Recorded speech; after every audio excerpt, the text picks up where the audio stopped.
Hello guys, welcome back to the S3D Hobby Shop. I'm S3D and this is going to be a part 1 of the 2-part review of the Bandai Tamashii Nations Metal Build 100 scale Gundam Astrea plus Proto GN High Mega Launcher.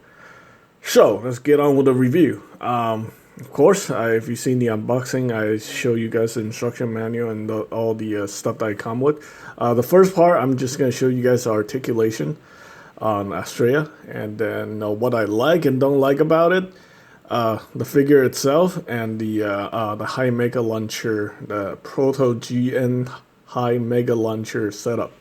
Of course, we have the action base here, the same one as the very similar to this. Well, actually, it's exactly the same one as the one from the Metal Build Quanta.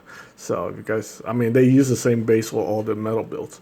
So there we go, Gundam Astrea. Show you guys what the equipment part it has, blah blah blah. I'm probably not even gonna bother putting this guy on the action base. We have the adapter here for the action base. These two are for the adapter. These two are for the parts on the side skirts, which let me show you real quick. So you see these pieces right here. You actually have to orientate them into the right position, so you can take these off. And this is how Astrea store its weapons, like the GN rifle and stuff like that. Kind of like Exia with his GN swords, yeah. So, okay, so right off the bat, the front skirt is actually removable, so you can pull off the front skirt if you like, for whatever reason, if you need to. Actually, no, it's not removable. You can take the front skirt and move it up. That improves the articulation. So yeah, it's since it's metal build, the joints are very stiff.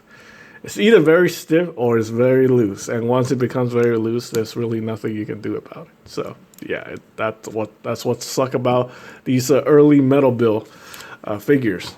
Of course, I had done my research. I confirmed some information. I think the first Exia metal build actually came out in 2010, so this thing is 10 years old. This is a 10-year-old frame.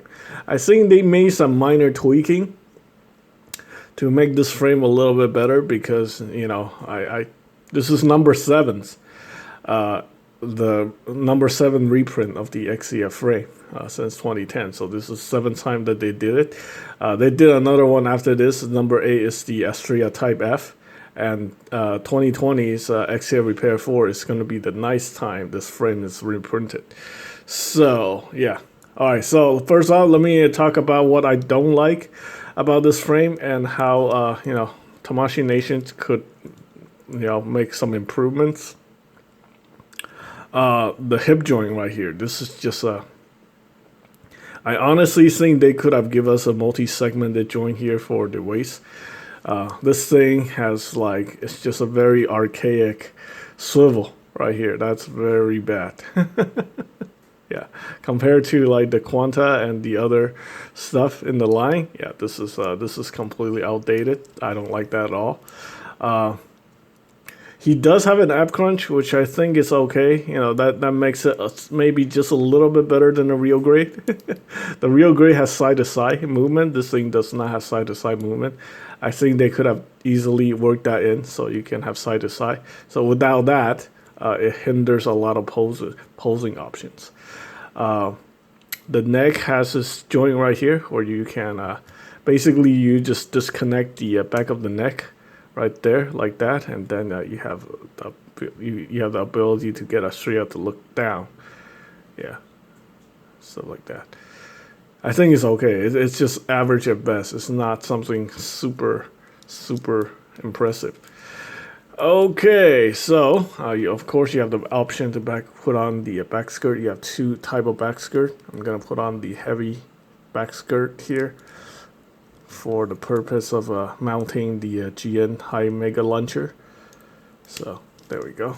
And then you got these arms to help support the units right there. So the back skirt can articulate, pretty cool.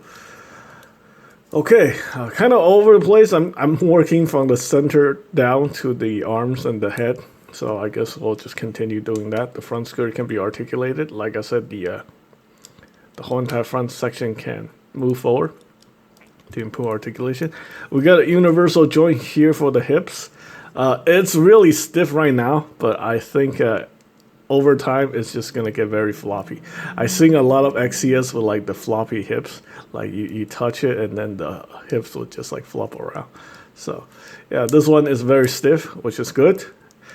All right, and then we have the thigh cut right here. You're not really gonna get much out of it. This thigh cast joint is very stiff, and then if you mess around with it too much, you're gonna run into problems. Now, this thing does have the armor separating gimmick, so you can see. I'm pretty sure you can take off this armor, and then you can, kit bash it with the Exia repairs.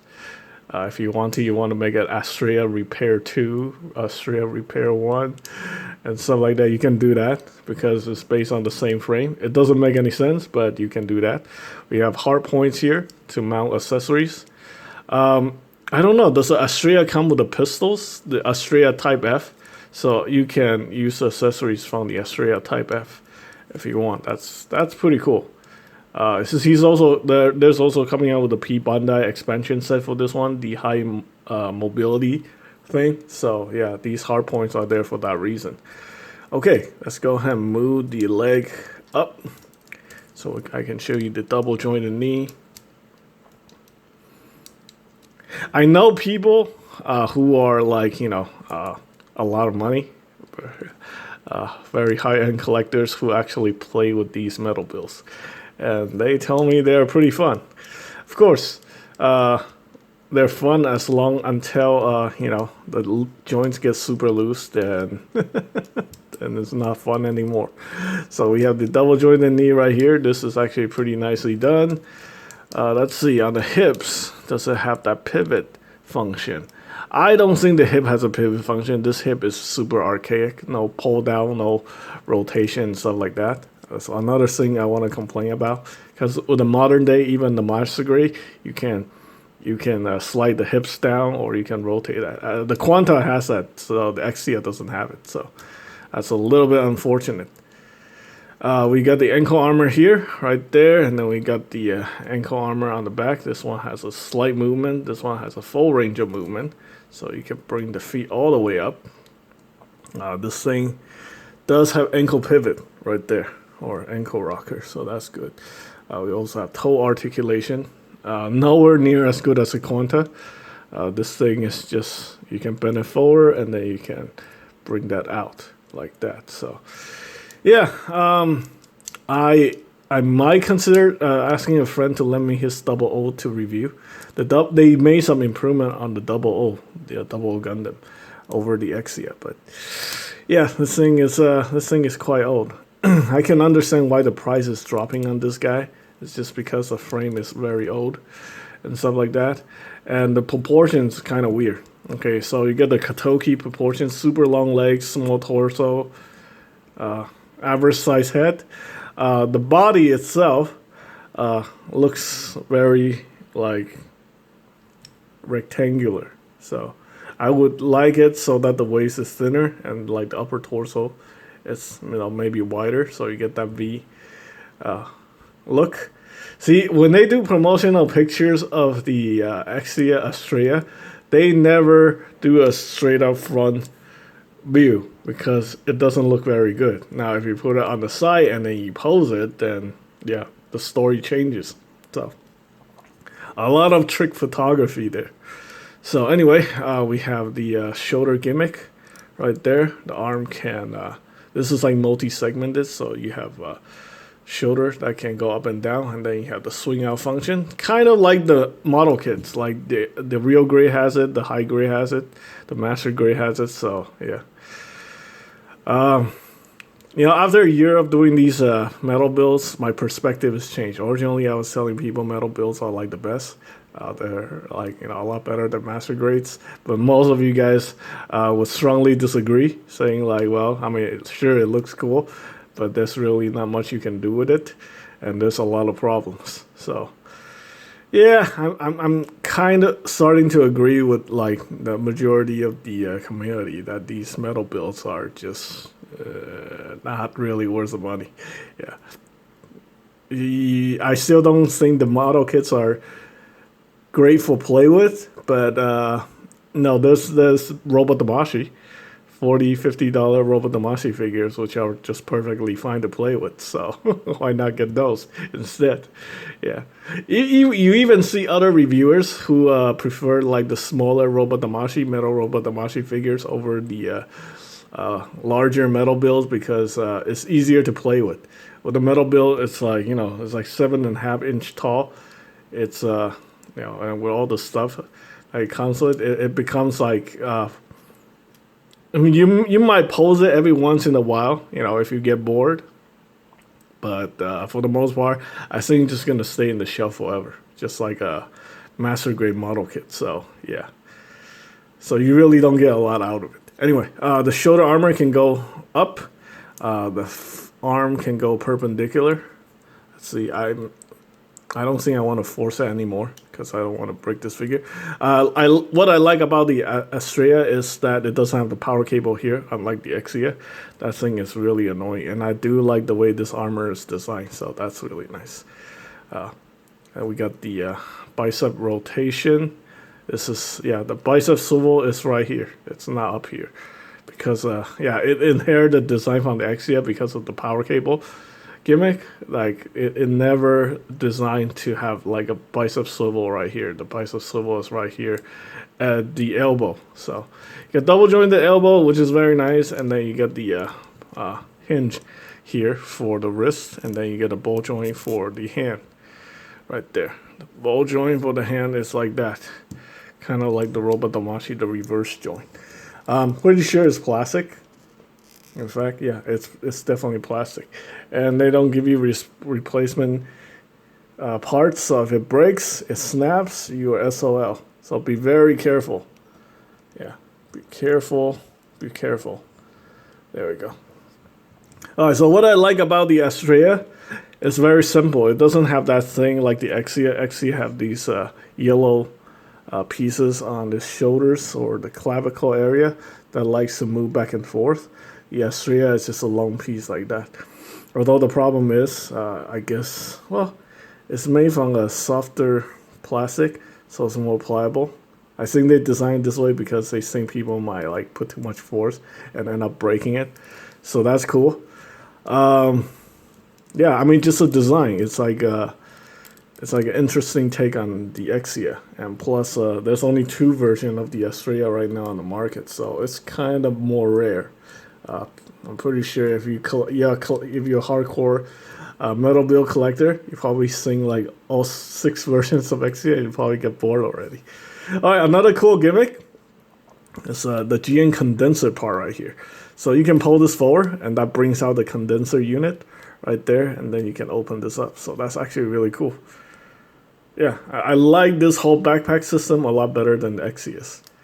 Any form of the Exia. And the power cable on the Astrea is not on the shoulder, on the bicep. It's actually right here, connected directly to the chest. So I like this system. This is actually really cool. And I think the head really does look a lot better than Exia. I don't like the GN condensers on the side of the Exia's head. I like these really long, like, this head just look a lot more menacing and more interesting. Okay, so enough about the figure. I spent like 13 minutes talking about the figure. I think I've been thorough enough. Let's go ahead and take a look at the accessories. So we have the GM Proto cannon right here. The thing can just fold up completely like that. There we go. That's pretty cool. You do need to remove these caps in order to, you know, attach it to the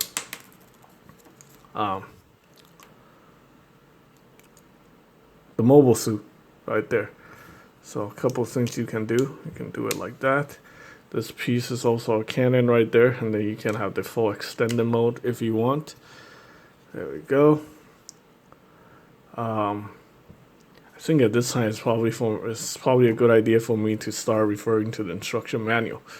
So anyway, on the back here, you have these ports, which allows you to attach the lift arm right there.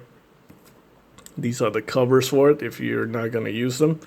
So let's go ahead and install that. Just be very careful once you put them in. They're kind of a pain in the butt to get out. So, all right. So let's go ahead and move this part forward. Let's go ahead and attach the arms. There you go. That's one. This is for the shield. And for this part right here, this is for holding the rifle. So.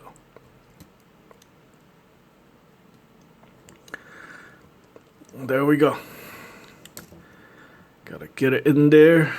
They're kind of a pain in the butt to put in and also a pain in the butt to get out. So just so you're aware. You're either gonna display it with the the heavy weapons unit, or the GN high mega launcher, or you're gonna just use display Astrea in its regular form with the rifles and stuff like that. Okay, so the arm came off. We have this little separate piece. The hand came off. We have a little separate piece right there. Let's go ahead and put this on. I would love a Metal Robot Damashi version of either any of these because it will just be a lot more easy to, manage. This 1/100 scale size, yeah, I agree. Most people, it's very unwieldy. So there we go, and then we have this piece that goes right here, like that.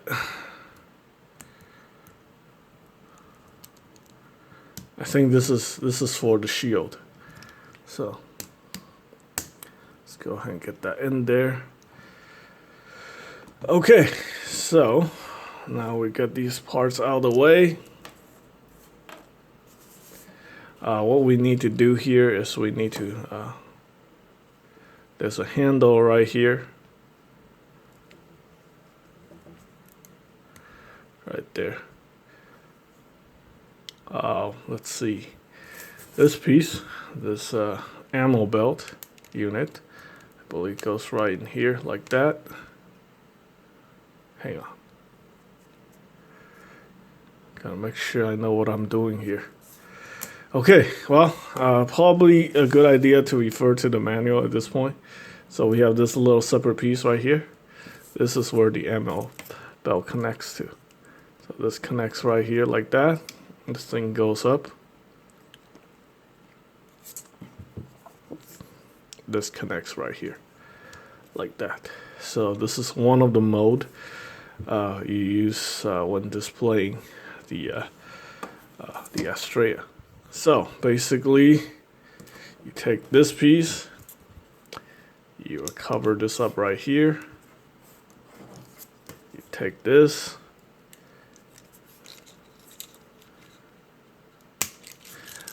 Boy, I think this is gonna be a 3-part review. Yeah, it's not that simple. I thought this thing was gonna be like very easy, but it's not. Yeah, he's got multiple configurations. So I think, yeah, if you're getting this for like $250, it actually might be worth it. Yeah. Not for 400 something that I'm selling it for, but if you can get one for like $250, I think this is a decent value. The frame's still archaic and stuff like that, but oh well, Bandai. That's just Bandai being lazy. But if you didn't just pose it, you don't care about what's actually going on with the technology and stuff like that, or them being lazy. I think this is still a decent figure for $250, for $200 or $250. Any more than that, well, whatever. Okay, so we have this configuration right there. I know a lot of people still don't care about these. I think these are like, definitely for like the super noobs who have a lot of money, who want to like show off. Oh my God, I'm new to the hobby, but guess what? I have this super awesome metal build. Okay, let's take a look at this GN shield. This thing has a cool gimmick right here where you can open up these doors right there. I don't know what they are. I think they're cameras or they're maybe like cannons or something like that. Whatever. Alright, so this shield right here, you can attach to this. Okay, actually, no. You gotta remove this section right here. Open this up. This is where the ammo belt connects to. Ooh. Boy, that kind of sucks. Yeah, the thing is kind of heavy, so you want to be careful. And you attach this right here. Would help if I actually move this piece up. No?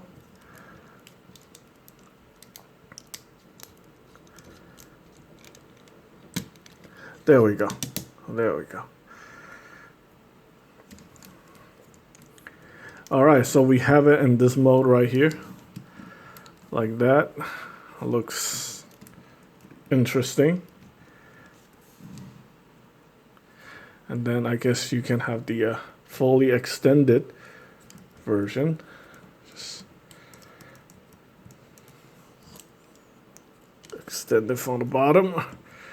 Right there. Careful, careful.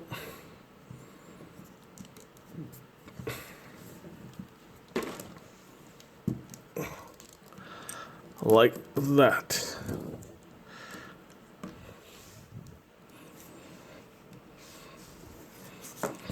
Of course, putting these back. I mean, it pulls pretty well. I mean, this is a pretty cool pose if you can just leave it like that forever. Like I said, you know, I agree with a lot of reviewers who say these things are like, you know, very unwieldy and not too much fun to play around with because of its size. Yeah. If this is in 1/44 scale like a Metal Robot Damashi, I would buy a lot of these. I would have a collection full of these.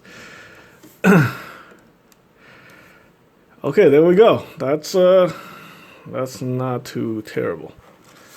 Let me just double check and make sure that I'm not doing anything stupid here.